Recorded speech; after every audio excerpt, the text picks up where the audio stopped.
A bit like James, you sort of pinch yourself to make sure it's real. I mean, I was out with some people who are in this room the night Corbyn won. And it is my great regret that I didn't say to Johnny Jones, something is happening and we don't know what it is, do we, Mr. Jones? Because it really was extraordinary. And a couple of nights later, the impact, I went to, there was a celebratory benefit at the Forum in Kentish Town. And whenever there's bands on at the Forum, big bands, you go there and there are ticket touts outside going, Bon Jovi, etc. And I went down and there were ticket touts going, Corbyn tickets, buy or sell Corbyn tickets. And you think to yourself, if I could have made something up that I would never, ever see, that would be surely it. And there's no doubt that it was it's an extraordinary phenomenon. And it's been greeted just as you would expect it by the hysteria of the press. The hysteria of the right-wing press has been something else, you know. I mean, he's going to disband the army, da-da-da-da. We found that his great-great-grandfather was an evil bastard. Honestly, the Sunday Express ran this. We'll dig up some old affair with Diane Abbott. And I remember thinking, the only other thing they could possibly come up with is this man has put his genitalia in a dead pig's mouth. But in fact, they found that story elsewhere.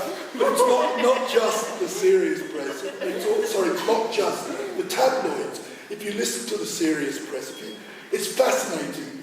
If you listen to any political discussion on the BBC, so caught up are they in the long-established rules of British politics of the last 15, 20 years, that if they're going to discuss anything, they get a Blairite, a true blue Kendall Blairite who despises Corbyn, and then they get a sort of Yvette Cooper Blairite who dislikes Corbyn, and that's their new idea of balance when it comes to discussing the politics of Jeremy Corbyn and so on. And the truth is that what it's done is gone, if we were caught by it, it's gone completely over their heads. They do not begin to understand why this has happened. And the truth is, it's happened because it's galvanised socialists of all hues, including those of us who see socialism as something that can only be won from below and not delivered through Parliament. And it's inspired us all because it's a victory for everyone who opposes this system, everyone who opposes the inequality in this system, anyone who opposes the austerity of the system, the warmongering,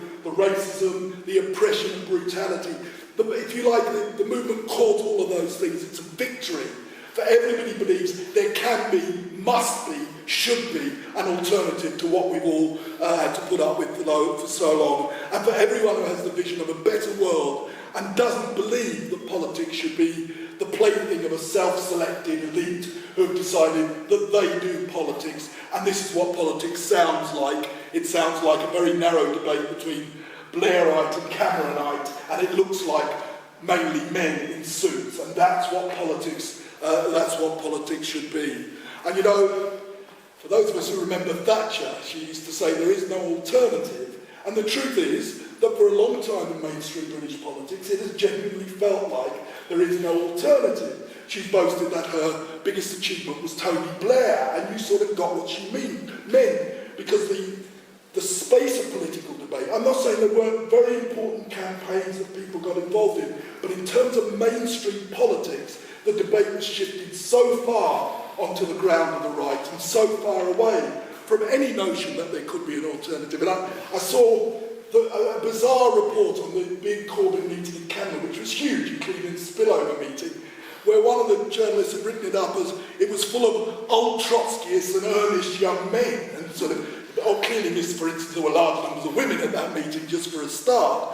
But the truth is, it's a bit difficult to explain away 59.5% of the first preferences as down to old Trotskyists and earnest young men. And if there are 251,000 old Trotskyists out there, then that's about 245,000 more than I'm aware of. It's clear that Corbyn caught the imagination of the young and new to politics. It's clear that he caught the imagination of campaigners in a wide variety of campaigns who have tended to ignore parliamentary politics for all the reasons that I'm talking about, haven't even looked twice at the Labour Party. It's clear that he caught trade unionists who felt that Labour had abandoned them and were no longer their party. And it's clear that he caught many long-standing and ex-Labour Party members who'd felt alienated and betrayed by the party, which had been shaped and dominated by Blairism. So the scope of what Corbyn represents is huge. This idiotic journalist doesn't begin to spot the different forces that Corbyn's galvanised. And these are forces that any decent socialist should be excited by. These were votes that any decent socialist should be excited by, and this is a situation that we all should be thrilled by. However, we also have to say that we recognise there are real dangers. Of course, it goes without saying, the minute Corbyn was elected, one would assume that the media would behave more or less as the media had behaved, and while you find it hard to imagine they can quite sustain the level that they are at the moment, there may be the odd lull, but I suspect we ain't seen nothing yet from what the right-wing media is going to try and throw at it. But the dangers also are much closer to home. It's interesting that most of the Tories almost are sitting back and letting the Blairites do the job for them. And the arrogance of the roundabout. I heard this guy on the radio, I can't remember his name, I'd never heard of him before, but he clearly felt he was a very important person.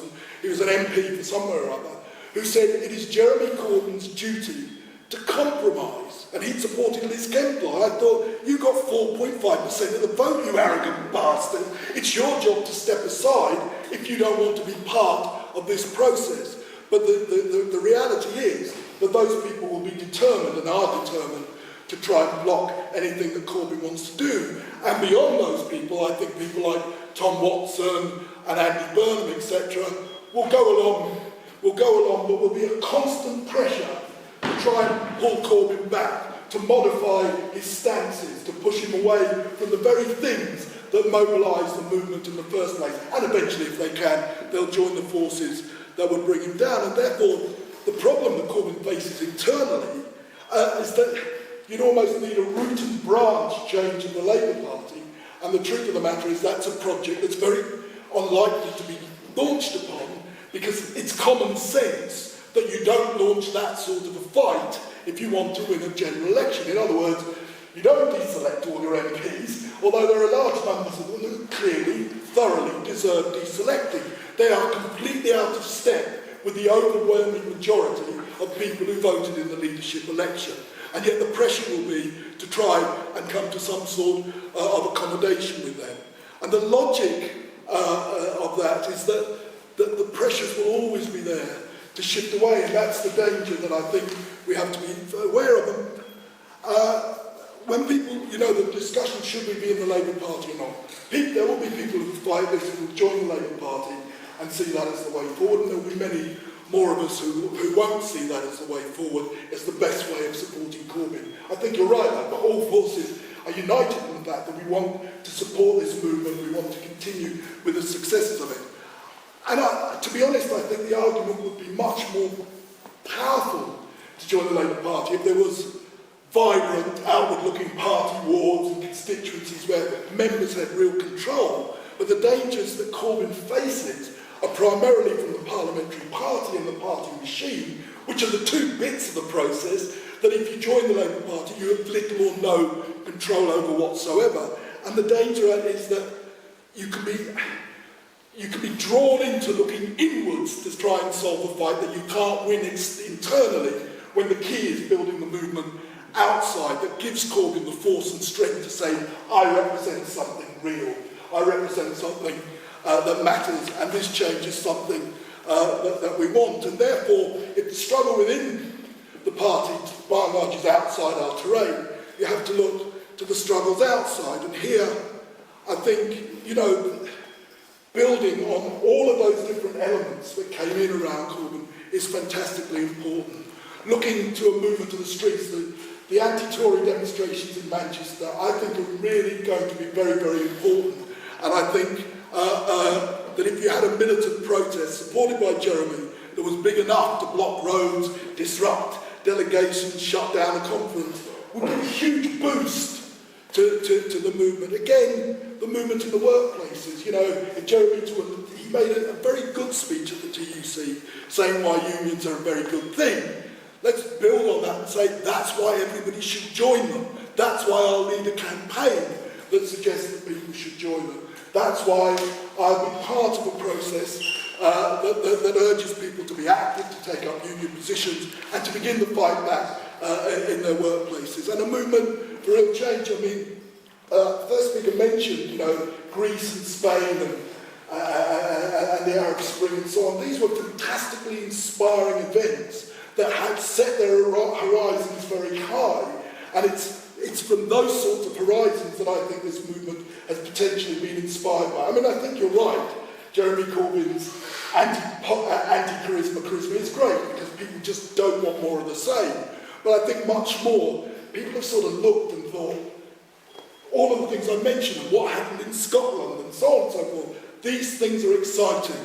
There are people out there who want to change the world. We would like to be part of that process. And one element of that has been the response, and a very important one, has been the response to Corbyn. And so in reality, the greater the union resistance, the greater the student unrest, the greater the pro-migrant activities, the anti-war demonstrations, the anti-austerity struggles against climate change, the greater they are, the more likely it is that Jeremy Corbyn can see off his enemies. And I think building those sorts of movements and drawing together the lessons of those sorts of movements is the thing that really gives the potential to do that.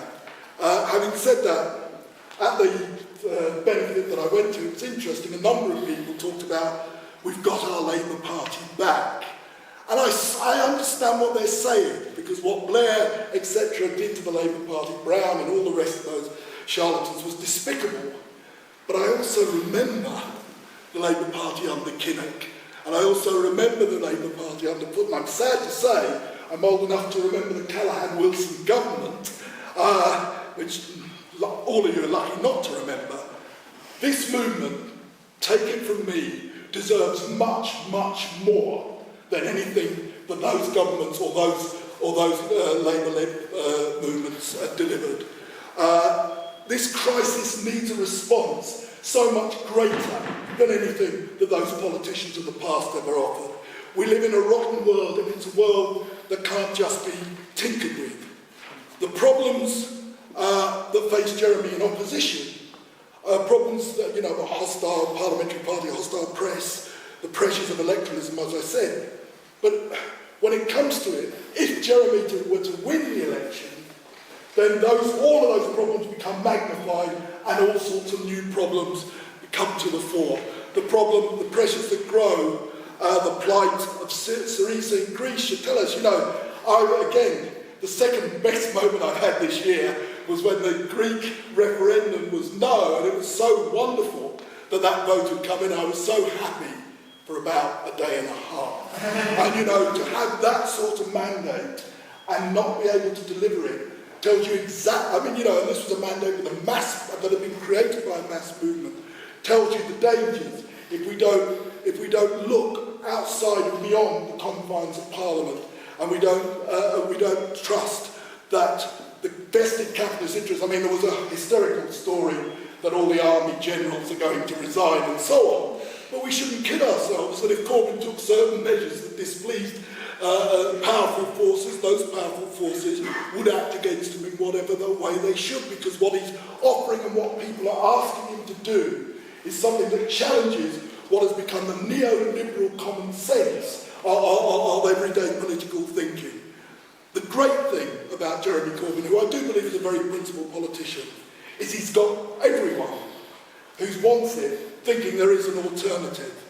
And I think the task for socialists is to say, how do we turn those thoughts of an alternative into the reality of an alternative? How do we build a struggle for an alternative? And in that I'm firmly convinced, as I say, that the impetus of the movements that were built around Corbyn and that inspired the movement towards Corbyn are crucial for whether those thoughts will be delivered in the future.